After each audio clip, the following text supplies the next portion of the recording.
You're listening to Countercurrent, the podcast about business, family, and freedom. Hosted by Aaron Smith and Jack Hudson. All right, so we're back for episode 3.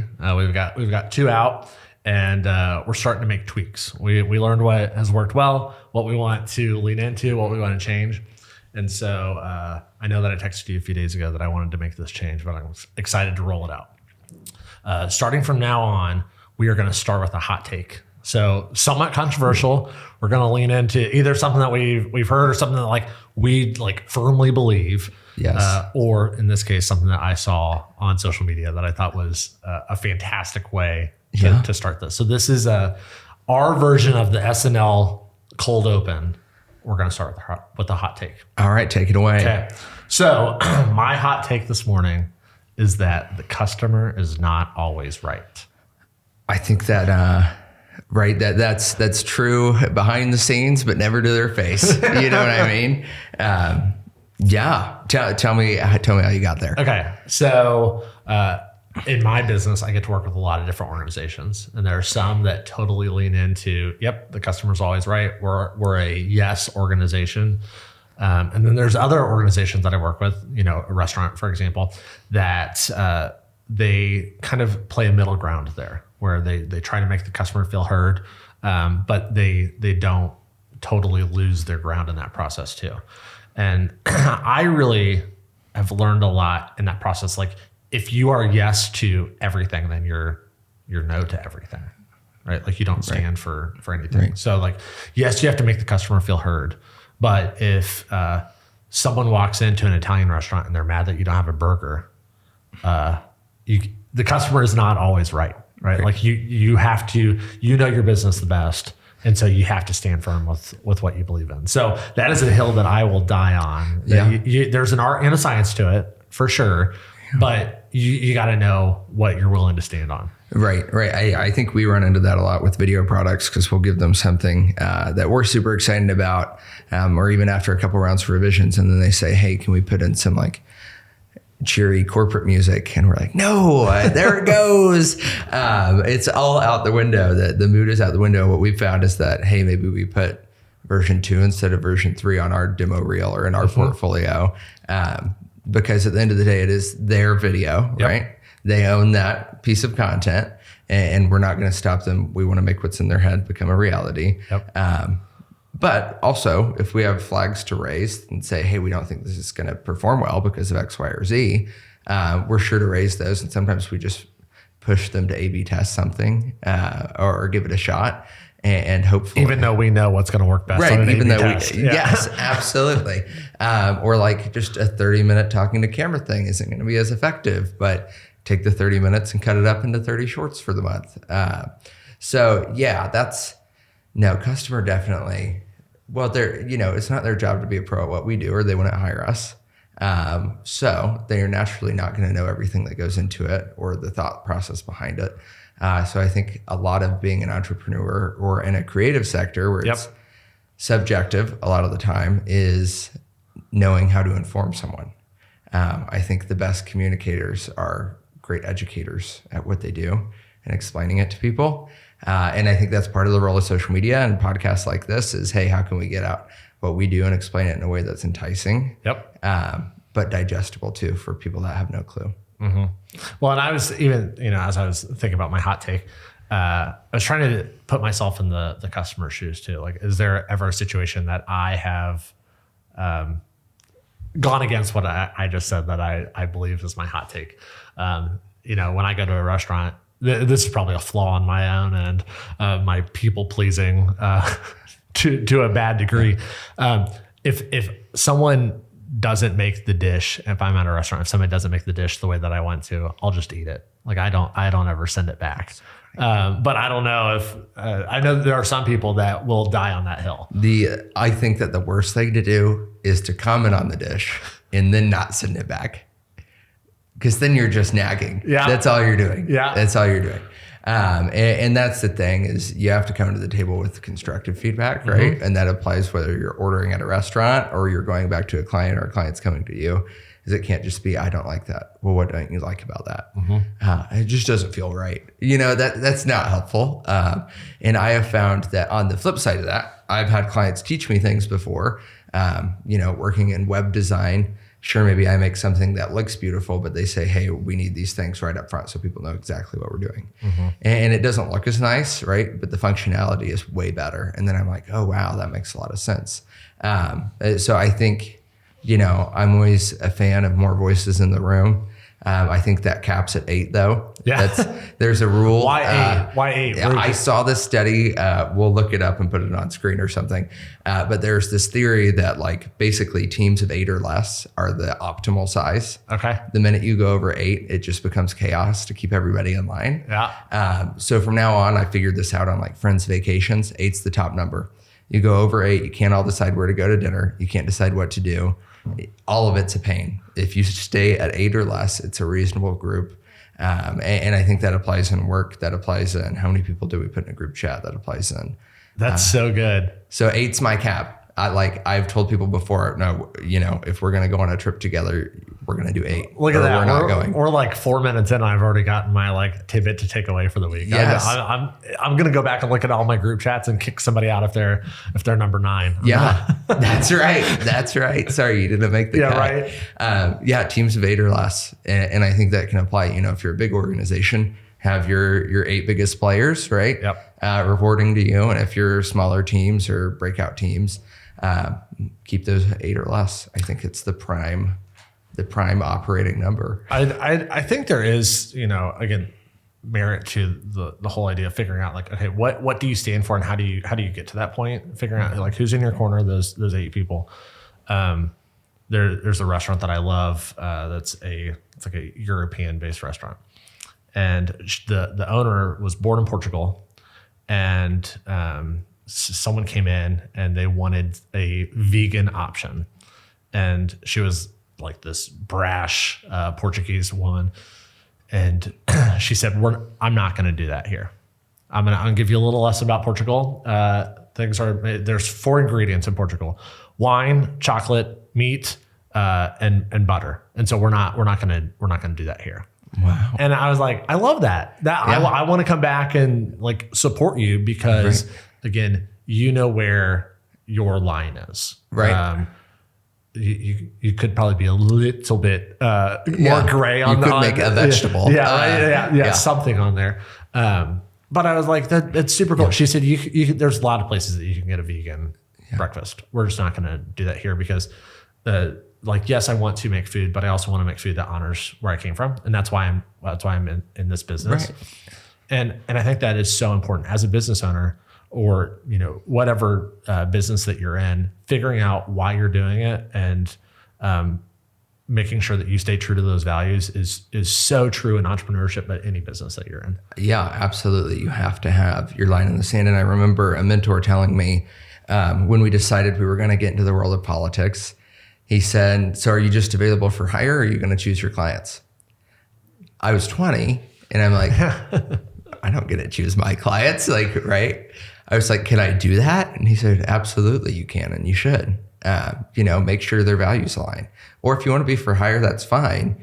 But you're a lot better off to find those, 2 or 3 people or candidates or businesses when you're getting started that you align with and you like helping and they enjoy your company and your product and your work. And ride that wave as long as you can, find the good apples and stick with them and the ones you agree with. But I remember that blew my mind and it was such a small statement because I then went to some other mentors and said, so-and-so asked me this, what do you think? And they were like, you absolutely should choose. I think it's mandatory. You have to. When I opened my business, I did anything for anybody at any time. And the lack of boundaries, helped with the paycheck at the end of the day. But the vision for what I was doing got so muddled because I was doing anything under the sun. And really now, 8 years in, I've gotten to the point where I can figure out, okay, these are the clients that I like working with. These are the clients that pay the best. The sweet spot is getting those to align, right? And one of the lessons that I learned, one of my clients is a country club, and the chef takes 10% of the lowest 10% of the performing dishes off the menu once a quarter, and then makes room for others. And so that's what I've tried to do in my business too, is figure out like, hey, what's that lowest 10% for me? The ones that either don't match the vision, they're hard to work with, they have other competing factors that make it harder for me to concentrate on the 80% that I'm really good at. How can I get more of that 10 to 20% and that 80% rather than just going along because that's the way that we've always done it? Yeah. And I think, Emily and I have been thinking about this a lot lately, but our vision of what our business is keeps refining and keeps narrowing. And we figured out our sales pitch kind of changes every time we tell it, just a little bit, a little bit at a time. And it's realizing not only who are the clients do we want to keep, because there's clients that we've passed on or referred elsewhere because they don't align, or our prices have increased and their budget hasn't, and that sort of thing, and that's fine. But also, what services do you want to keep? What services wind up taking, way more than the billable should be, whereas, hey, our video production is very profitable. We love doing it. We love every minute of it. The client's always excited about it. But maybe X, Y, or Z service takes a bunch of time and it's really not worth it. Or maybe it takes a bunch of time, but it's our favorite part of the job. Yep. We love doing brand development, right? But it's super subjective, and there ends up being a lot of revisions because one person's logo is their logo, right? That's the staple that they're putting on screen from now for years and years. So we love doing that, but it's then how do you find a system that you can make this work and make it make sense? Or is it worth making it make sense? What's your favorite brand development project that you guys have done? So we haven't done a bunch of them. We've done a lot of sort of spec wins for people that we would love to pitch, love them to take. But we recently did One Zone Chamber. They just launched last November with their 10-year anniversary. They launched their new brand. It was really, really fun to put together. We put together the whole sort of 40-page branding guide, how to use it, where to use it, that sort of thing. And it's been great to watch it roll out, go across all their platforms, on their merchandise, on their step and repeats. But we took a lot of super local information to make it. So the Z that we made has 3 parts. The middle part is meant to look like a covered bridge. And then it all comes out to fit in a perfect square because the shape of Hamilton County is a perfect square. Nice. So there's a lot of little subliminal things in there, but it also feels super clean and modern. And I know their team was happy with it. But it's been really cool to see them pick that up and, texting over that version after a lot of versions. And we gave them sort of like 12 starting points and then said, which one do you want to see more of? And then having Jack, the CEO, just say, love this one. Can't stop thinking about it. Telling my wife about it. Can't stop. Like that sort of when thing. When it permeates the home, that's when you know that you've succeeded. Yes. So that was super fun. And it's fun because also almost every business owner in Hamilton County is getting something with that logo on it now.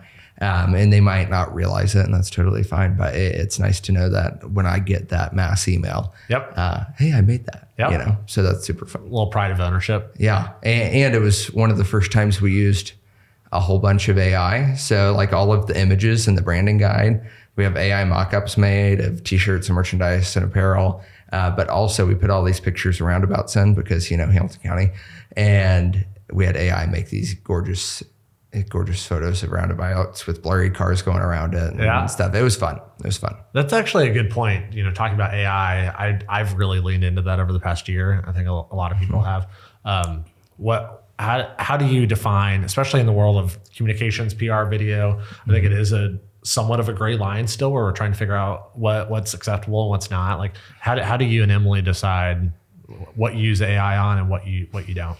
Yeah. So I think, you can use it as a starting point or a revision point. And then the middle part, you kind of need to figure out, right? You need to, so we either go to it with a starting point that we're excited about because we have a vision, or we have it give us some ideas to take and run with. And then we put something together and say, hey, refine this, give it a better hook for social media, this, that, or the other. Because at the end of the day, when you're trying to work an algorithm that's a big computer, the computer knows it better. The AI knows how to do that. So, for scripting and that sort of thing, video concepts, we'll use it there. There's a lot of other tools we use, like cutting up shorts for the podcast. I'll plug Opus Clip. I get ads for it all the time, but it'll shoot out 30 concepts and we go in and we tweak them. And then Emily pulls them off into our video editing software and adds B-roll and music and all that sort of thing. But then even for a super specific client that does development, we've started to use AI to develop generated photos of what buildings would look like completely redeveloped. And originally you would have had to hire an architect and have an artist do a rendering and that sort of thing. And now we can have a photo of a downtown streetscape transformed in 5 minutes. Yep. And you can prompt it and you can negate things and you can switch it all up. But that's been super transformative and it saved them a bunch of money, gives us more work, saves us money, but it's also a super cool value add that we can go and pitch to people beyond them. It is true. Like I've been surprised at how many people are scared of AI. And certainly there's a dark side of it that I think we're all still trying to navigate through. I look at it like the best intern that I could have. Right. To your point, I think it'll get you 80% there, right? So some of the things that I use, they're good tools, but they're not a substitute for a person. I can tell, and I know that you can too, and I'm sure that everybody watching can as well. When you see someone that just copies and pastes the tweet or the Facebook post, if it's just AI written. Yeah. You have to, I think, use it as a starting point and then add your authentic touch to it. Right. Because if you don't, then I think the person on the other end of the screen is going to be able to tell. Yeah. Now, the really interesting thing you can do, of course, if we were all celebrities, this would work for all of us, but you can do this in the style of, Shane Gillis or whoever it is. And what it spits out is strikingly like that person. Yep. You can say, make it sound like Donald Trump or Joe Biden or whoever. And it will spit out, it'll rework the speech. And it's like, oh my gosh, I got the mannerisms and the repetition of words and all these things, right? Which is really crazy because I think if you were that person and you could say, write a tweet in the style of, right, you probably wouldn't notice or it'd be really hard to. But AI doesn't know every single individual. Yep. Which is where, if you're X small business, it's going to give you some generic thing that is on a promo for a business that AI wrote somewhere else, right? So what we're going to do, I'm just thought of this right now. We're going to we're going to get Joe Biden and Donald Trump to plug the Countercurrent podcast. Yes. And we're going to put it in a short below just to show, to your point. Yeah. There are so many styles out there. Mm-hmm. And then we're going to see who plugged it the best. Yes. I love it. I love it. That's fantastic. And then now, AI is getting a little bit scarier. Have you messed with the Grok voice yet? I've not. I've seen part of it, but I haven't done a ton of it. Okay. So they have a bunch of different modes. Several of which are not appropriate for on a microphone, including unhinged mode, which basically just berates you about anything you throw at it. And I don't know, there's a whole bunch, but it also just has the regular assistant, but it is strikingly good. You leave it on, you ask it a question, it answers. If you cut it off midway through, it stops and then answers your next thing. So basically it will keep talking until you're done. And then if you say, that's enough, I got what I needed, it'll just cut off. How fascinating. But its voice is incredible. Way better than Siri or Alexa or any of the other ones. And you have two voices. There's a male voice and a female voice. And then all the different modes. There's a not a therapist and not a doctor mode where you can put in whether it's personal problems or medical problems, and it will come back to you with how do you think you could handle that situation in the future? Which is, on the one hand, it's kind of weird, but on the other hand, it's hey, it's cheaper than BetterHelp. Yeah. You know what I mean? So, it's really, really interesting to see how it applies and where it will go and how it's getting specialized. Even developers have been plugging in to the new Grok update. Hey, I want an app with this idea, and it will code a basic landing page. I mean, even that, right? Yeah. The fact that what would have taken days, weeks, months before, can now be turned around so quickly. Again, I think that there are some people that view it as a threat, which I'm sure that there are some industries that will be threatened by it. Right. But I have found that I'm actually, one, more productive, more profitable, because I'm able to take on more work. Right. But for me, and I think this is true for all fields, but especially in the creative field, there are so many times that you get to like a writer's block moment where you're like, I like can't figure out why this isn't working. Right. Whether that's a video, whether that's, a press release, whether that's an op-ed. There are times that I've just put it into Claude, one of the AI that I use, and I said, like, rework this into 3 different options. And then it gets you to the point where you're like, oh, okay, that was my writer's block. Now I can figure out how to move it forward. Right. Well, and Emily and I are mentoring these guys at Pendleton Heights, and they're trying to do sort of video, photo, creative work, similar to what we do. But right now they're doing one client pro bono just to get a reel out there. But neither of them know how to video edit. One of them's sort of the business mastermind.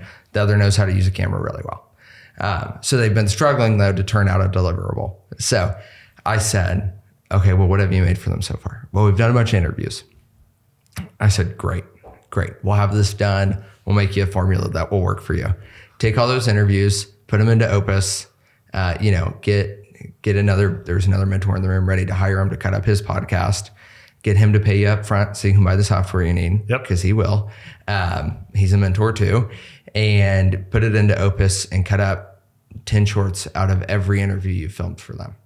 And start posting them every day or 5 days a week or 3 days a week. See what your timeline is. But that way you don't really have to learn how to edit. It's super intuitive. And then sell that model to everybody. Go to X, Y, or Z small business, say, hey, we'll come film one day a month. We're going to do a 30-minute interview with you, and then we're going to cut that up into 15 shorts so you have something to post every other day of the month. And charge them, a reasonable price, monthly retainer, and just sell that exact model every time.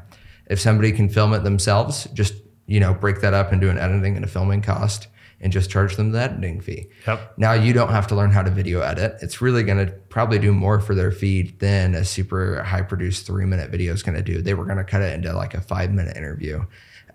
This gives them a lot more content over time that they can prove and scale, and then they can go from there and they can learn on the back end. And I think that's so true. What you just said sparked something for me.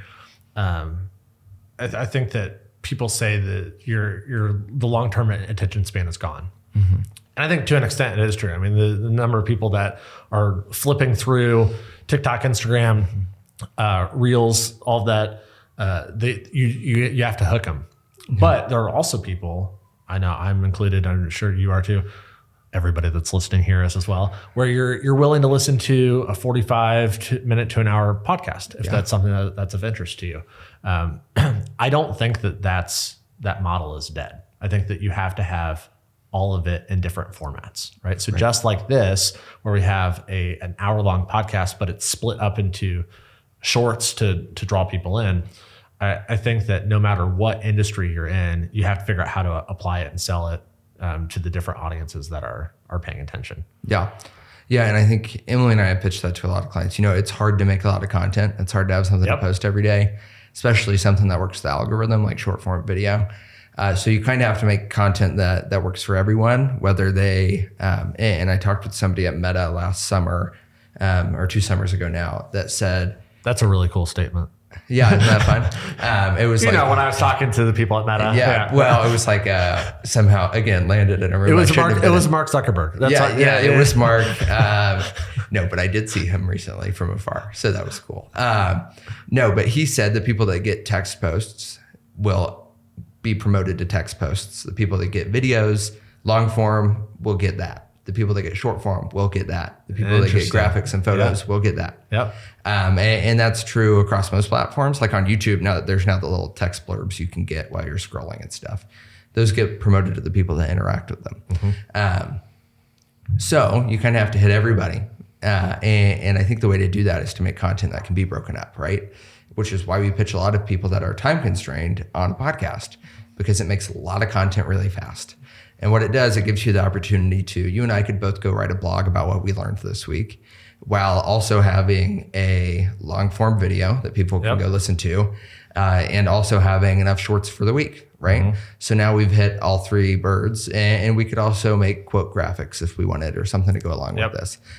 So you've hit all those things. So for people that are time strapped, or campaigns that are time strapped in the off season, sit down and do an interview with somebody notable, provide an update that's maybe a little bit of a long form update, and then be willing to cut that up and take it the extra mile and repurpose it. And that's the perfect thing where you've used your own words there. You can go in and have AI help with that, right? You can have them help with cutting up those shorts. You can have AI help with, hey, help me write a blog from this transcript, and then go through and revise and edit and make sure it sounds like you and doesn't sound like a robot. And I think, right, that's the value of AI, is it's easier to get into media than ever before, but at the same time, the learning curve is almost getting larger, because it's not just one editing platform. It's how do I integrate all these things so that it doesn't take me 40 hours to do it every time. I can do it in 4 hours now, which is something we've been learning. Like 10 years ago, who would have thought that we would have come that far? Right. And even just like the speed of computers naturally speeds your editing up. But now you can take that one step further and have the computer do all of the angle cuts for the podcast, right? In a minute that would normally take you the full hour of watching the show and cutting it all up piece by piece. Well, I know that you and I are both wired that way to begin with. We're both self-taught to a degree. And so I think that there are only going to be more people that fall into that category going forward as well. Yes. Like we're both somewhat anti collegiate education, right? Not that we're against it, but just that there are so many things that you can learn in different ways. I learned early on that I'm not a classroom learner. Like I've got to be out in the field in order to experience and learn that way. There are some people that are wired for the classroom. I'm not. And so being able to have these tools at your fingertips, it's just like unlimited possibility for you to harness. Right. And I think that, that's somewhere where colleges are going to struggle, is how do we battle this? And how do you battle, right? First, it starts by, hey, how are we going to do plagiarism checks for this? Yep. But if you put in one AI and then put in another and say, make it sound like it's not written by AI, like a lot of times they can get around it. Yeah. And I didn't even think about it, right? Because it started when I was in college, this started. Yeah. But the kids at high school, when we went to this high school entrepreneurship thing, they had to make like business pitches on the spot. One kid came up with his phone and he had AI write a sales pitch. And I was like, how creative. What? Yeah. And then my mom's cousin, so my cousin as well, but she's older. She has a son in high school. And he started to text her with AI written things, trying to convince her to let him go to a friend's house that night. Oh my goodness. So it'd be like, Mom, here are the social benefits of me doing this. So what she does is she puts it into AI herself and says, I'm his mom. It's 100% no. How can I respond? And then she just copies and pastes. Oh my gosh, we're all just robots talking back and forth to each other. Yes. We should just have like Google Assistant call and try to make a reservation. But no, I was like, wow, that's crazy, because like the next generation is only going to grow up with AI. Yep. Which I think is a blessing and a curse. I think it will make probably older people in the workforce mad. But somebody has to be able to prompt it, and somebody has to make sure quality control it. And what I think it's going to do is it's just going to increase everybody's bandwidth. Everybody can do more work. And I think that's not a bad thing, right? That's more work on your portfolio, more work on your resume. You're just becoming the facilitator to get things done. I was actually having a conversation yesterday with a client who was talking about how leadership is like a tree. Each year the tree grows out and there's another ring that's added to the tree. It's not new, right? You're just adding to what you already know. Right. And what I have found is the best leaders like use that, like their wealth of knowledge, those rings in the tree. And then if you're willing to consider AI, if you're willing to consider some of these other tools that are out there, it's like an unbeatable combo. I do see a lot of people that get older and stuck in their ways, and to your point, somewhat bitter, right? Where they're like, I don't need to learn how to do that. I don't want to learn how to do that.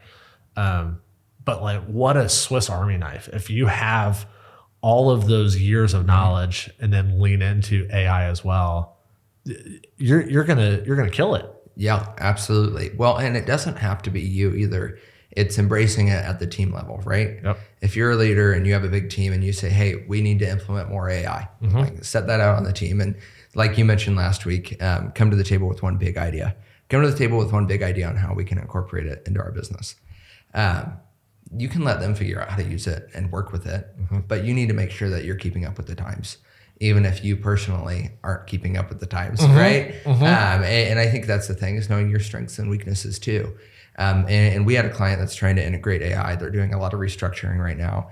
And they messaged me on, hey, how do you use it? Is there anything you would recommend? And I said to them, it's like any other tool. You have to practice with it to get better. You have to figure out what kind of prompts are giving me the feedback I want. You kind of just have to play with it, and see what it can do and figure out, okay, this sort of prompt is working for me. In the prompts, you can't get across what you want in a sentence. You do have to put some thought into what you're telling it to do. Correct. It's not completely removing your job, right? You have to prompt it. You have to give it relevant data. You have to give it all these things.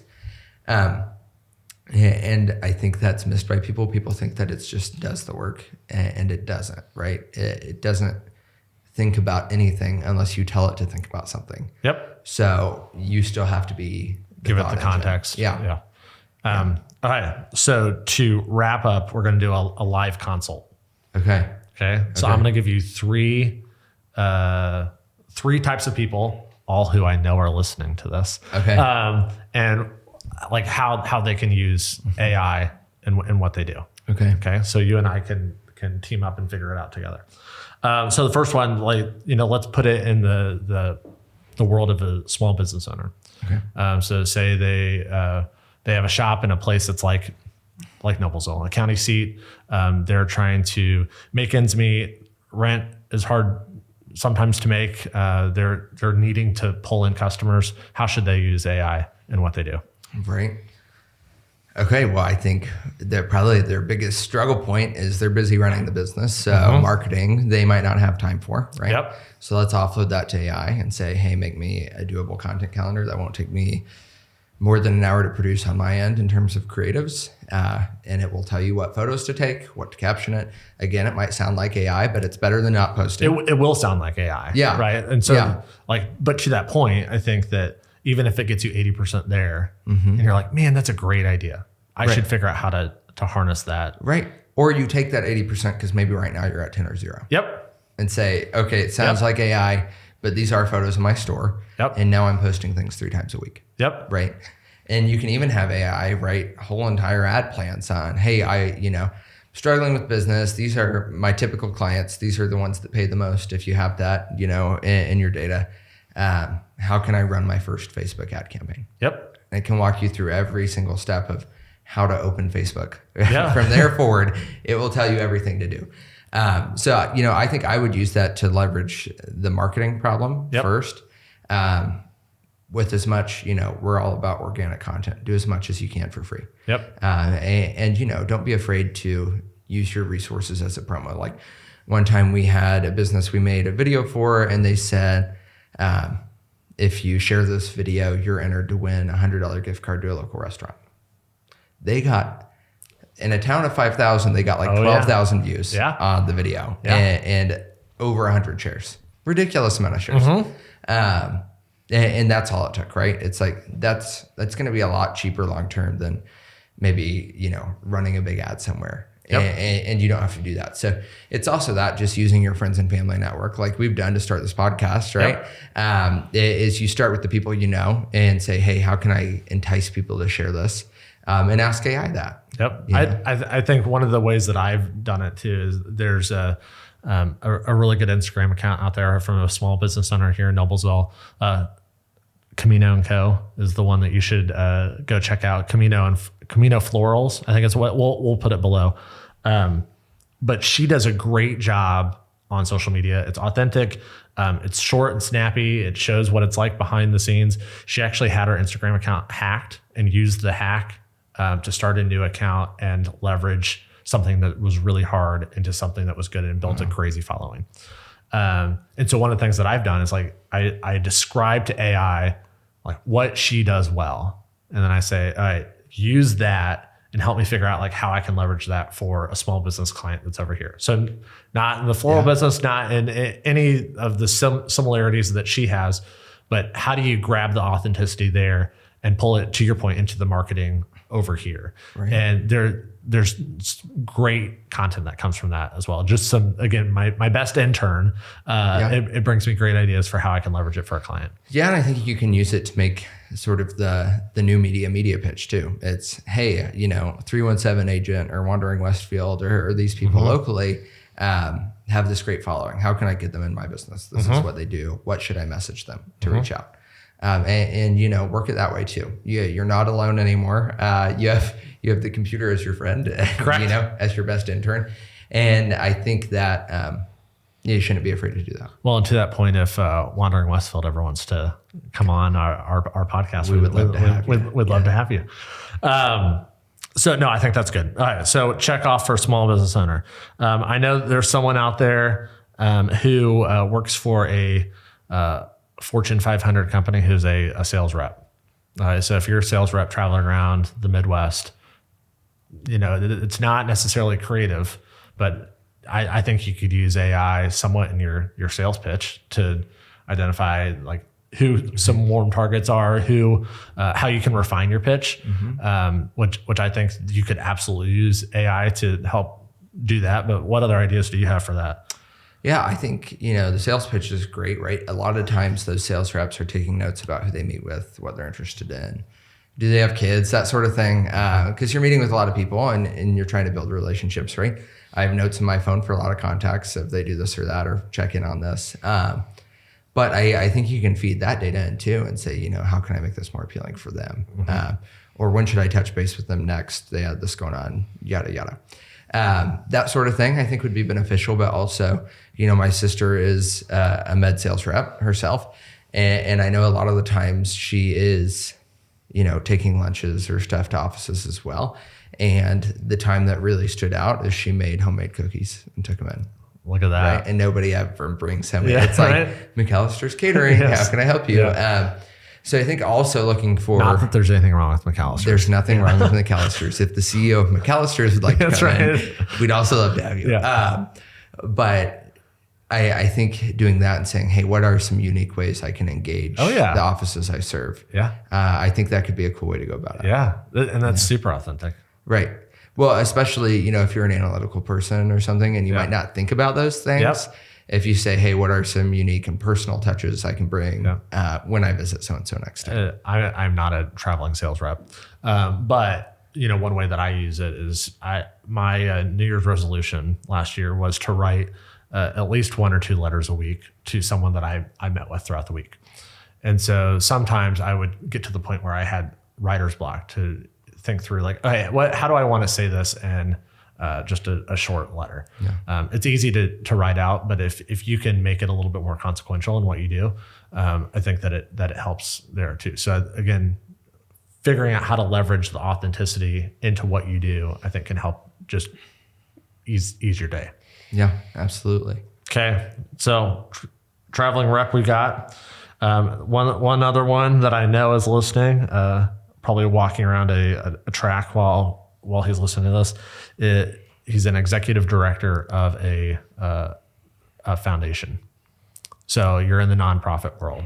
Right. You're working a lot with donors. You're trying to raise money for a good cause that I have donated to. But how do you leverage AI in a very people-driven business that way as well? Oh, that one's harder, I think. I have something that I thought of just now with him. I think that there are times that you have to plan big events. Mm-hmm. So then sometimes that's very volunteer driven. It's very people driven. But I think there are strategic ways that you can leverage AI to give you fundraising ideas, or if you have something that has worked well in the past, figuring out how you can leverage that, pull it into the marketing realm too, where you say like, okay, this is our goal. We want to hit a mailer. We want to hit an email. We want to hit a billboard. We want to hit XXXX. How do we make sure that all of it's cohesive together? Right. Right. And I think if you take those things, right, if you have your planning meeting and say, hey, we have this big event coming up, help me plan out, make a to-do list on everything that needs to get done. Mm-hmm. Right. remove that barrier of forgetting things, reminder of day of. AI might even remind you to pack the box that has the scissors and the Sharpies in it, right? The day of box, right? Yep. And I think that is the beauty of AI, is spitting out also those just like to-do list. Here's everything that needs to get done. And then you can go through that to-do list and say, okay, what do we have the team and the bandwidth for? What don't we have the team and the bandwidth for? Those things that we don't, let's have AI do that too. Yep. So, if you're trying to send out all this marketing material, help me come up with some messaging and write it in 25 words, 50 words, 100 words. Scale it up and scale it down, and make a more comprehensive amount of content. But I think that would be super beneficial, because I know nonprofits that are one person and I know nonprofits that are huge, right? Yep. And I think if you give it that flexibility of what can we do internally and what can't we do, and if we ease up on these things, what else can we do? What can we add? And I know nonprofits struggle a lot with engaging with new technology and having the budget to do it, but I think that's a super easy and cheap way to get started. Mm-hmm.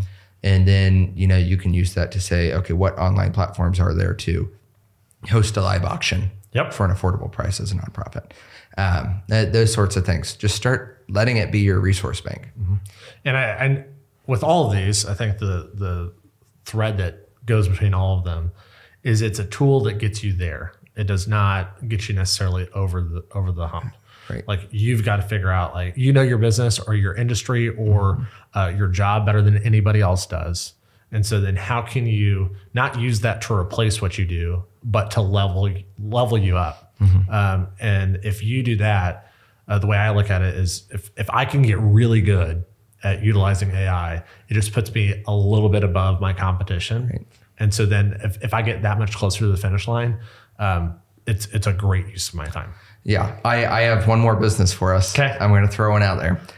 This goes in line with the high schoolers we're working with. Okay. One of them has made like $2,000 in a week and a half. So, that's awesome. Yeah. He's doing junk removal. Okay. This is his business. His overhead is super low. Yep. He gets to go through everybody's stuff, and then he scraps stuff that he thinks can be sold. So not only is he making money on the removal, but then if he finds things that he thinks, I can make some money on this on Marketplace, he's doing that as well. So he said he's struggling with marketing and getting enough jobs and that sort of thing. How can he use AI to market junk bros trash removal or junk removal? That's really good. I personally think that I would take the concept and then feed it into AI to figure out what other holes that he's not thinking of. And I think there's some opportunity for viral content too. Yeah. So not that you should do this in Noblesville, but figure out how to get a stencil and then spray paint, that you can put on the sidewalk. Oh, that's so fun. Right? Where people start recognizing, like, oh, that's interesting. Like, what is that? So like, yeah, I think if you only lean on social media, you can get lost in the noise. Mm-hmm. But if you can do some like guerrilla marketing with the idea of junk, I think that there's some really good, cool opportunity there. Yeah. Well, and he even mentioned doing like the time-lapse videos of the whole place getting cleared out, which I thought was great. It reminds me of the lawn care videos where, all that sort of thing. But power washing. Yeah. Yeah. Well, and that's interesting because you take like new technology and say, how can I do this with like traditional marketing, right? Because I was like, okay, find a local lawn care place and have them put your door tags up with theirs and give them a referral, give them money every time you get a job. So I think that would be, because we sat there and we went back and forth on all these things. And I was like, you don't need to be running ads. And if you just tell people you're a high schooler starting a business, you'll probably get money. Yeah. So throw your story out there too.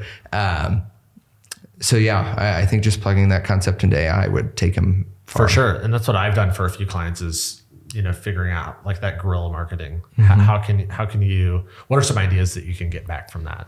Yeah. And AI has been great for that. That we have a client that just started to move into like the pizza business. Yeah. So it's like, how can you use guerrilla marketing to showcase that you guys do pizza? You already have a following. There was one idea that was like, take an old newspaper box and then put like a free hot pizza, figure out how to make it hot. That's fun. And then show that like you guys have That's pizza so now. Fun. So like part of it's like, yeah, you can get like 5 boxes of pizza in there. And then you get people to take it quickly. But then really it's for the social content, right? If you can showcase how you use something that's like an ordinary object to create some virality behind it, right? There's like such cool opportunity there. Yeah. So I think with junk, there's the opportunities are endless. Right. Yeah. Look what I found in somebody's barn today. All that sort of stuff. No, that's super fun. That's super fun. I like that. And giving those viral ideas is pretty clever. But then it's going one step further and saying, okay, how did it come up with that? Did somebody else do it? Yep. And then how can we make our own version of that? Yep. Yeah. Love it. Love it. That's all things AI. I know. And clients aren't always right. So there you go. But AI can help you get in that direction. That's right. That's right. Okay. Well, next week we'll come with a new hot take. And yeah, if you have a hot take that you're itching for us to bring up, send it our way, and we'll add it to the list. Yeah. Awesome. Have a good one. See ya.